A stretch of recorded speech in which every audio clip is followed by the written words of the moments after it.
नमस्कार दोस्तों, स्वागत है आप सभी का हमारे चैनल पे। और मैं हूं विजय यादव। और आज मैं राजस्थान हस्तशिल्प और लोक कला, इसके हमने ऑलरेडी 2 भाग कंप्लीट कर लिए थे। तो आज इसका तीसरा और अंतिम भाग लेकर के आया हूं। साथ ही साथ हम भाग 1 और 2 का भी क्विक रिवीजन भी करेंगे इसी में। तो चलिए दोस्तों, बिना देरी के आगे बढ़ते हैं। ये मेरे बारे में जानकारी है। तो अब चलते हैं पार्ट 1 में। देखिए हमने क्या क्या किया था। तो सबसे पहले हमने किया था ब्लू पोट्री। ब्लू पोट्री मैंने आपको बताया तो जयपुर की सबसे फेमस है। इसके अलावा अलवर की भी फेमस है कागजी पोट्री, कोटा की ब्लैक पोट्री और बीकानेर की गोल्डन पोट्री फेमस है। कृपाल सिंह शेखावत जो ब्लू पोट्री के जाने माने जो कलाकार हैं, उनको पद्मश्री भी मिल चुका है। मान सिंह प्रथम के काल में शुरू हुई और सवाई राम सिंह के समय में ये अपने उत्कर्ष पे पहुंची। उसके बाद में दूसरी चीज़ हमने जो पढ़ी थी वो थी मोकड़ी। मोकड़ी मैंने बताया था लाख का जो चूड़ियाँ होती है लाख की, उनको मोकड़ी बोला जाता है। जयपुर जोधपुर की फेमस है। और करौली में भी लाख की चूड़ियों पर कांच की सजावट की जाती है। उसके बाद तीसरा था बादला। बादला पानी को ठंडा रखने का जिंक धातु का बर्तन होता है, जिसको रेगिस्तान का मिनी फ्रीज भी कहते हैं। जोधपुर के बादले सबसे ज़्यादा फेमस है। पेपर मेसी मैंने आपको बताया था, कागज़ की लुगदी से जो कलात्मक वस्तुएं बनाई जाती है उसको पेपर मेसी या कुट्टी का काम भी कहा जाता है। स्पेशली जयपुर और उदयपुर में होता है। इसके बाद में मैंने बताया था कुंदन। कुंदन कला, जयपुर की कुंदन कला सब जगह विख्यात है पूरे विश्व में। और कुंदन कला के तहत सोने के आभूषणों पर कीमती पत्थरों की जड़ाई की जाती है। तो ये हो गया कुंदन कला। उसके बाद बात की थी हमने मथेरन कला। मथेरन कला बीकानेर की फेमस है। देवी देवताओं के चित्र बनाए जाते हैं दीवारों पे, उसको मथेरन कला कहा जाता है। और इस तरह के चित्र आपको बीकानेर के महल और दुर्गों में देखने को मिल जाएंगे। उसके बाद हमने बताया, अगली बात की थी थेवा कला की। थेवा कला क्या होता है कि कांच पर सोने का जो चित्रांकन किया जाता है उसको थेवा कला बोला जाता है। एग्जाम के पॉइंट ऑफ व्यू से ब्लू पोट्री, बादला, थेवा कला और मथेरन कला ये ज़्यादा इंपॉर्टेंट है। थेवा कला ध्यान से देख लीजिए, कई बार आ चुका है एग्जाम में। इसमें विशेष प्रकार के कांच का उपयोग होता है थेवा कला में, जो कि बेल्जियम से मंगवाया जाता है, हरे कलर का कांच। प्रतापगढ़ का सोनी परिवार इस कला में सिद्धहस्त है। और सबसे इम्पोर्टेंट बात यह है कि थेवा कला को इनसाइक्लोपीडिया ऑफ ब्रिटानिका में शामिल किया गया है। तो ये हो गई थेवा कला की बात। अगला है टेराकोटा। कोटा क्या होता है, मिट्टी को पका करके और उसकी मूर्ति, खिलौने, जो बर्तन वगैरह बनाए जाते हैं उसको टेराकोटा बोला जाता है। और राजसमंद जिले में जो नाथद्वारा के पास में मोलेला गांव है वो इसके लिए फेमस है और इसका मुख्य केंद्र भी है टेराकोटा हस्तशिल्प कला का। उसके बाद में जालोर में एक गांव है हरजी गांव, वहाँ पर भी वहाँ के जो कुम्हार है वो मामा जी के घोड़े बनाते हैं। तो अलवर के कागजी टेराकोटा फेमस है। देखो, अगर अलवर की कागजी पोट्री और अलवर के कागजी टेराकोटा दोनों फेमस हैं। फिर हमने बात की थी गलीचे, दरिया और नमदे। जयपुर और टोंक के गलीचे मैंने बताया था प्रसिद्ध है। और बीकानेर और जयपुर की जेलों में दरिया बनाते हैं कैदी, ये भी बताया था। नमदे क्या था, ऊन को कूट कूट करके और उसको जमा करके जो वस्त्र बनाए जाते हैं उसको नमदा कहा जाता है। तो ये बात हो गई, हमने पार्ट 1 में की थी। देखते पार्ट 2 में हमने क्या क्या देखा था। सबसे पहले हमने देखा था उस्ता कला, इसको मुनव्वत कला भी कहते हैं। ऊँट की खाल के ऊपर सोने चांदी का कलात्मक चित्रांकन इसके तहत किया जाता है। और बीकानेर के लालचंद उस्ता और हिसामुद्दीन उस्ता इसके लिए फेमस हैं। और राजस्थान में उस्ता कला के नाम पर एक ट्रेनिंग सेंटर, प्रशिक्षण संस्थान भी खोला गया है। कहाँ खोला गया है? बीकानेर में। तो ये हो गया। उसके बाद है हाथी दांत का काम और चंदन का काम। तो हाथी दांत की चूड़ियाँ वगैरह और खिलौने वगैरह बनाए जाते हैं और चंदन की लकड़ी से भी कलात्मक वस्तुएं और मूर्तियाँ बनाई जाती हैं। जयपुर में खासकर ये काम होता है। उसके बाद है चमड़े का काम।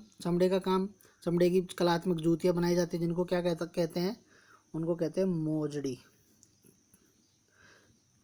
चमड़े की जूतियों को क्या कहते हैं? मोजड़ी कहते हैं। तो ये भी आप याद रखिएगा। और कहाँ पर ज़्यादा होता है चमड़े का काम? एक तो जयपुर में एक जगह मानपुरा माचेड़ी, उसके बाद अजमेर में तिलोनिया और जालोर में रानीवाड़ा। ये 3 जगह याद रखना चमड़े के काम के लिए। अगला है जड़ाई का काम। देखो, जड़ाई का मतलब होता है कि कीमती और अर्ध कीमती पत्थरों की कटाई और उनकी जड़ाई। जैसे मैंने आपको दिखाया था पन्ने की, आपको अगर याद हो कि किस तरह से हीरे की अंगूठी में पन्ना जड़ा जाता है, तो उसको जड़ाई का काम बोलते हैं। ये भी जयपुर का ही फेमस है। और एक चीज़ मैंने बताई थी, जयपुर में विश्व की सबसे बड़ी पन्ने की अंतर्राष्ट्रीय मंडी है, याद रखिएगा। उसके बाद आगे अगला है बंदेज का काम। ये काम कहाँ कहाँ होता है पहले तो ये याद रखना ज़रूरी है। जयपुर, जोधपुर, बीकानेर और शेखावटी। शेखावटी मतलब सीकर, चूरू, झुंझुनू। उसके बाद में इस कला को मैंने बताया था एक और नाम से बोलते हैं, वो था टाई एंड डाई। पहले टाई मतलब बांधो, फिर डाई करो यानी कि रंग करो।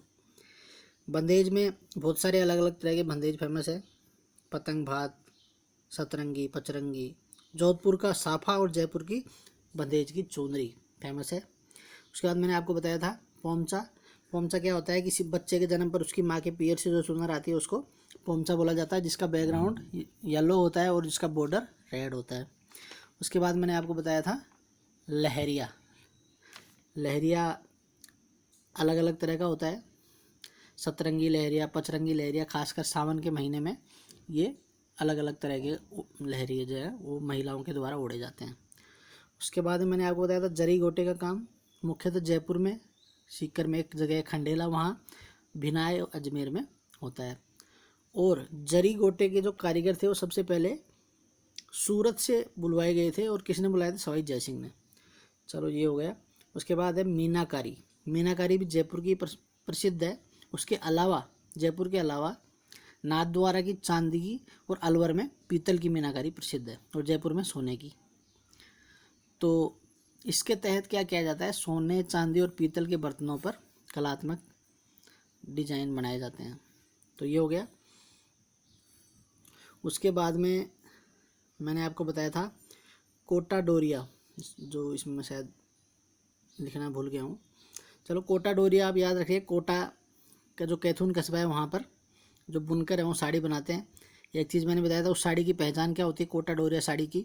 साड़ी के पहनने पर 300 वर्ग, 300 स्क्वायर अगर बने हैं तो इसका मतलब असली कोटा डोरिया की साड़ी है। इसको मसूरिया साड़ी भी बोलते हैं, क्योंकि झाला जालिम सिंह ने 1761 में मैसूर से उन बुनकरों को बुलाया था जिन्होंने ये काम शुरू किया था। और ये हो गया कोटा डोरिया। उसके बाद लास्ट मैंने बताया था प्रिंट यानी कि छपाई, कि कहाँ की फेमस है, ये सांगानेर की छपाई फेमस है। उस सांगानेर का सांगानेरी प्रिंट है। उसके बाद एक जगह जयपुर के पास में बगरू, वहाँ का बगरू प्रिंट, सांगानेर का सांगानेरी प्रिंट, बाड़मेर की अजरक प्रिंट और मलीर प्रिंट, और चित्तौड़गढ़ के अकोला की जाजम प्रिंट व दाबू प्रिंट, ये फेमस है। और जो ये काम करते हैं उनको क्या बोला जाता है, छिपे बोला जाता है। तो दोस्तों ये हो गया हमारा क्विक रिवीजन, मैंने आपको बता दिया पार्ट 1 और पार्ट 2 का। अब आगे बढ़ते हैं हम और देखते हैं आगे का। अब अगली जो हमारी हस्तशिल्प कला है या लोक कला कह लीजिए, पिछवाई। RS मेंस में आ चुका है ये क्वेश्चन। नाथद्वारा शैली में श्रीनाथ जी की प्रतिमा के पीछे दीवार पर लगाए जाने वाले कृष्ण लीलाओं के चित्रण को पिछवाइयाँ बोले जाते हैं, जो कपड़े पर बनाई जाती है। और नाथद्वारा की पिछवाइयाँ विश्व प्रसिद्ध है। यानी क्या होता है, आपने कभी अगर रामलीला देखी होगी तो रामलीला में जब जो कलाकार मंचन करते हैं उनके पीछे पर्दा लगा रहता है, उस पर अलग अलग डिजाइन बनी रहती है, वो एक तरह की पिछवाइयाँ हैं, उनको पिछवाइयाँ बोला जाता है। और नाथद्वारा में स्पेशली क्या होता है, रासलीला होती है, कृष्ण लीला भी बोलते हैं उसको। उसके समय जो कृष्ण की लीलाओं का चित्रण किया जाता है कपड़े पे, उसको पिछवाइयाँ बोलते हैं। ये हो गई पिछवाई। अगला है फड़ चित्रण या पड़ चित्रण भी इसको बोलते हैं। इसमें क्या होता है, कपड़े के ऊपर लोक देवी देवताओं की पौराणिक आख्यानों या पौराणिक कथाओं का चित्रांकन किया जाता है, और इसमें मुख्यतः लाल और हरे रंग का प्रयोग होता है। और शाहपुरा का जो जोशी परिवार है वो फड़ चित्रण में सिद्धहस्त है। ये बात हो गई फड़ चित्रण की। तीसरा है थापा, या इसको छापा भी बोल देते हैं। घर की दीवारों पर कुमकुम, हल्दी, मेहंदी, सिंदूर से हाथों की छाप दीवारों पर लगाना।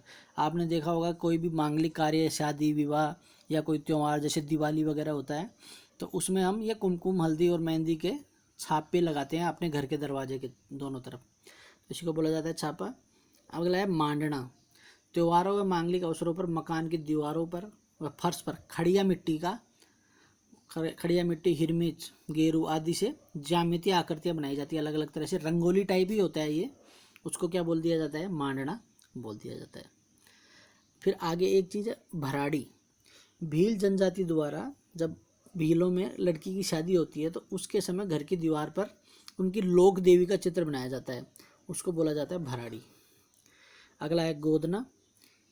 इसमें क्या होता है, गोदना आपको अगर मैं बताऊं तो जो आजकल जो टेटू बनते हैं उसी का ही मतलब ये प्राचीन प्रारूप है टेटू का, उसी को गोदना बोलते हैं। अंग चित्रांकन की विशिष्ट शैली जिसमें तेज और नुकीले हथियार से चमड़ी को गोद कर आकर्षक पक्का परमानेंट निशान बनाया जाता है, उसको गोदना बोला जाता है। उसके बाद में होता है मुरादाबादी कला। नाम से पता है कि ये कला हमारे यहाँ कहाँ से आई, मुरादाबाद से आई, जयपुर की यहाँ ये फेमस है। अभी पीतल के बर्तनों पर खुदाई करके और उस पर नक्काशी का काम किया जाता है बर्तनों पर, उसको मुरादाबादी कला कहते हैं।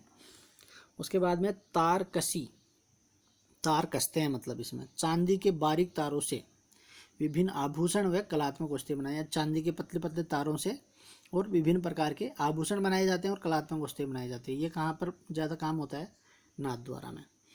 तो ये हो गया। अब आगे चलते हैं, आगे लकड़ी के खिलौने। तो देखिए लकड़ी के खिलौने उदयपुर और सवाई माधोपुर में विशेष रूप से बनते हैं। और बस्सी है, बस्सी चित्तौड़गढ़ में पड़ता है, वहाँ के लकड़ी के खिलौने बहुत फेमस है। जोधपुर में लकड़ी के झूले और बाड़मेर में लकड़ी पर नक्काशी फेमस है। उसके बाद में होता है मिरर वर्क। मिरर मतलब आपको पता है क्या होता है, कांच। तो गांव में क्या होता है कि कांच के जो छोटे छोटे टुकड़े होते हैं उनको कपड़ों के ऊपर सील करके, आपने देखा भी होगा ग्रामीण महिलाओं को कभी कभी, चौकोर या गोल टाइप के छोटे छोटे मतलब 1 रुपये के सिक्के से भी छोटे टुकड़े को कपड़ों के ऊपर सील करके और ये इस तरह की डिज़ाइन बनाई जाती है, जिसको मिरर वर्क बोला जाता है। और जैसलमेर साइड में जो पश्चिम राजस्थान है हमारा, उस साइड में ये ज़्यादा पहना जाता है। अगला है जट कतराई। ऊंट के शरीर पर बालों को कतर के और उसके शरीर पर कई प्रकार की आकृतियां उकेरने की कला को जट कतराई कला बोलते हैं। और ये रेबारी जाति जो इनकी ऊँटों की पालक जाति होती है, राई का रेबारी, वो इस काम में पारंगत होते हैं। आपने देखा हो कई ऊँटों के ऊपर अलग अलग तरह की डिज़ाइन बनाई जाती है। कभी अगर आप पशु मेले में कहीं गए हो तो वहाँ अगर आप जाएंगे तो देखेंगे ऊँटों के ऊपर ही मतलब अलग अलग तरह की डिज़ाइन बनाई जाती है। ये हो गया। अगला है सांझी, इम्पोर्टेंट है। दशहरे से पूर्व नवरात्रियों में, नवरात्रि आती है दशहरे से पहले 9 दिन तक, कुंवारी कन्याएं दीवार पर 15 दिन तक गोबर से आकृति उकेर कर और शाम को उनकी क्या करती है, पूजा करती है। और ये माना जाता है कि ये पार्वती के रूप में उनकी पूजा करती है, उसी को सांझी बोला जाता है। और उदयपुर और राजसमंद में फूलों व केलों के पत्तों से भी सांझी बनाई जाती है। गोबर से भी बनाते हैं, उसके अलावा फूल और केलों के पत्तों से भी सांझियाँ बनाई जाती हैं। तो ये हो गया सांझी। फिर है मेहंदी महावर। देखो मेहंदी का हमारे यहाँ राजस्थान में बहुत ही महत्व है और इसको सुहाग का चिन्ह भी माना जाता है मेहंदी को। तो हाथों और पाँवों पर जो कलात्मक अलंकरण किया जाता है उसको मेहंदी महावर बोला जाता है। अगली इंपॉर्टेंट है आला गीला, कई एग्जाम में आ चुकी है। पत्थर और चूने की दीवार जब गीली रहती है तो उस पर चूने और कली के साथ में आकर्षक चित्रकारी की जाती है जो लंबे समय तक जीवंत रहती है। तो इसको आला गीला बोलते हैं। आला और गीला मतलब क्या होता है, जो वेट चीज़ होती है, भीगी हुई चीज़ होती है, उसी को आला गीला बोला जाता है। और ये कहाँ का फेमस है, बीकानेर और शेखावटी में ये जो कला है आला गीला ये फेमस है। अगला है बातिक। कपड़े पर मोम की परत चढ़ाकर उसके फिर हाथ से चित्रण किया जाता है, उसको बातिक बोला जाता है। अलग चीज़ है, याद रखना, अलवर में प्रचलित है। कपड़े के ऊपर मोम की परत चढ़ाते हैं और उसके ऊपर फिर चित्रण किया जाता है, उसको बातिक बोला जाता है। अगला है पथवारी, ये भी एक बार एग्जाम में आ चुका है। गांव में पथ रक्षक देवता के रूप में पूजा जाने वाला स्थल, ये ऐसा ही क्वेश्चन आया था, मुझे याद है RS में आया था, 13 में आया था या 16 में, कि पथ रक्षक देवता के रूप में किसको पूजा जाता है। तो वो क्या पूजा जाता है। और गांव से बाहर जाने से पहले लोग यहाँ पर क्या होता है, पथवारी के धोख लगा करके जाते हैं। ये हो गया। अब आगे बढ़ते हैं। अगला है देवरा। देखिए एक तो आप ये ध्यान रखना, जो रामदेव जी का जो स्थल होते हैं उनको भी देवरा बोला जाता है। खुले चबूतरे के ऊपर बना त्रिकोण आकार का छत विहीन पूजा स्थल देवरा बोला जाता है। तो ये हो गया देवरा। कावड़, ये भी आ चुका है एग्जाम में। लकड़ी की मंदिर नुमा कलात्मक जो आकृति होती है उसको कावड़ बोला जाता है। और जो भक्त होते हैं जैसे शिव भक्त होते हैं तो शिव जी की कावड़ लेके आते हैं। कावड़ में क्या होता है कि लकड़ी की आकृति होती है, उसके साथ में ही वो गंगा जल लेके आते हैं और यहाँ पर शिव जी के ऊपर चढ़ाते हैं, तो इसको बोला जाता है कावड़। इस पर धार्मिक और पौराणिक कथाओं का चित्रण भी किया जाता है। अगला है मूर्ति कला। ये तो खैर अपने आप में एक बहुत बड़ा वास्ट टॉपिक है। बट संगमरमर की मूर्तियाँ बनाने वाले कलाकारों को शिलावट कहते हैं, याद रखना। शिलावट, जो शिला मतलब पत्थर ही होता है। और जयपुर में सफ़ेद संगमरमर, तलवाड़ा में काले संगमरमर की मूर्तियाँ बनाई जाती है। अलवर के पास एक जगह थाना गाजी, वहाँ पर लाल पत्थर की मूर्तियाँ बनाई जाती है। अगर आप इस अलवर वाला जो हाईवे है मेन नेशनल हाईवे, अगर आप उस पर जाओगे, थाना गाजी आता है, तो उसके आने से पहले ही 1-2 किलोमीटर पहले ही बहुत सारी दुकानें शुरू हो जाती हैं, जहाँ पर आपको लाल पत्थर की बहुत सारी मूर्तियाँ देखने को मिल जाएंगी। जिंक की मूर्ति बनाई जाती है जोधपुर और गलियाकोट में, और सोप स्टोन से भी मूर्ति बनाई जाती है। इसके बाद में है पाना। कागज के ऊपर जो चित्र उकेरे जाते हैं भगवान के, उनको पाना बोला जाता है। आपको अगर पता ही होगा कि जब दिवाली का जो पूजन करते हैं तो उसके लिए हम लक्ष्मी जी और गणेश जी के पाने लेकर के आते हैं बाजार से। तो पाना मतलब आप समझ लीजिए, जो कागज़ के ऊपर जो भगवानों के चित्र उकेरे जाते हैं उनको क्या बोला जाता है? पाना बोला जाता है। आगे है मुकेश। कपड़े पर छोटी छोटी बिंदियों की कढ़ाई आपने देखा होगा। गाँव में जो औरतें जो ओढ़नी ओढ़ती हैं उसके ऊपर वो कढ़ाई करवाती हैं, छोटी छोटी बिंदी टाइप, उसको क्या बोला जाता है? मुकेश बोला जाता है। बिनोला जूतियों को बोला जाता है। जो दूल्हे की सुनहरी गोल्डन कलर की जूतियाँ होती हैं उनको बिनोला बोला जाता है, जिनको कि उनकी सालियाँ चुराते हैं और फिर पैसे मांगते हैं। तो ये हो गया बिनोला। अगला है मरोड़ी कला। पीतल के ऊपर जो नक्काशी की कला है उसी को मरोड़ी कला बोला जाता है। उसके बाद में तहनिसा। फौलाद की वस्तुओं पर सोने का कार्य तहनिसा कहलाता है। वेरी वेरी इंपॉर्टेंट है, याद रखना, आ सकता है एग्जाम में। और इस तरह के क्वेश्चन क्या है, ये हार्ड क्वेश्चन में माने जाते हैं। अगर बहुत कम मतलब लोग होंगे, तहनिसा सुना ही हुआ नाम नहीं है कभी। तो तहनिसा क्या होता है? फौलाद की वस्तुओं पर सोने का कार्य तहनिसा कहलाता है। और कहाँ होता है? अलवर और उदयपुर में। उसके बाद में कोप्तगिरी, ये भी इम्पोर्टेंट है। फौलाद की वस्तुओं पर सोने के पतले तारों से जो जड़ाई की जाती है उसको क्या बोला जाता है? कोप्तगिरी बोला जाता है। ये कार्य दमिश्क से पंजाब, और पंजाब से फिर कहाँ पर लाया गया? राजस्थान में, अभी अलवर और उदयपुर में। तो ये दोनों लगभग एक जैसी चीज़ें हैं, याद रखना, तहनिसा और कोप्तगिरी। तहनिसा में क्या होता है? फौलाद की वस्तुओं पर सोने का काम किया जाता है, और इसमें क्या होता है? फौलाद की वस्तुओं पर सोने के पतले तारों से जड़ाई की जाती है। दोनों बहुत इंपॉर्टेंट है, बता रहा हूँ एग्जाम के पॉइंट ऑफ व्यू से। तो ये हो गया। आगे चलते हैं। फिर है औजार नगरी। किसको बोला जाता है?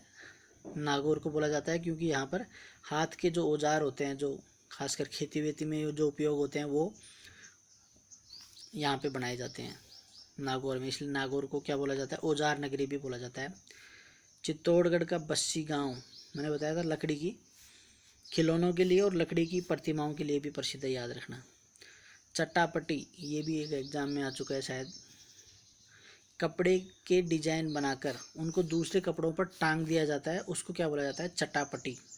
शेखावटी और ढूंढाड़ क्षेत्र में प्रसिद्ध है। होता क्या है कि जो कतरक बोलते हैं, जो मतलब कपड़े के बहुत छोटे छोटे टुकड़े हैं, वो जो बच जाते हैं अगर आप कुछ भी काम करवाओगे कपड़े का, तो उन छोटे छोटे टुकड़ों को, अलग अलग कलर के टुकड़ों को काट करके और कपड़ों के ऊपर से सील दिया जाता है, टांग दिया जाता है एक तरीके से, उसको चटापटी वर्क बोला जाता है।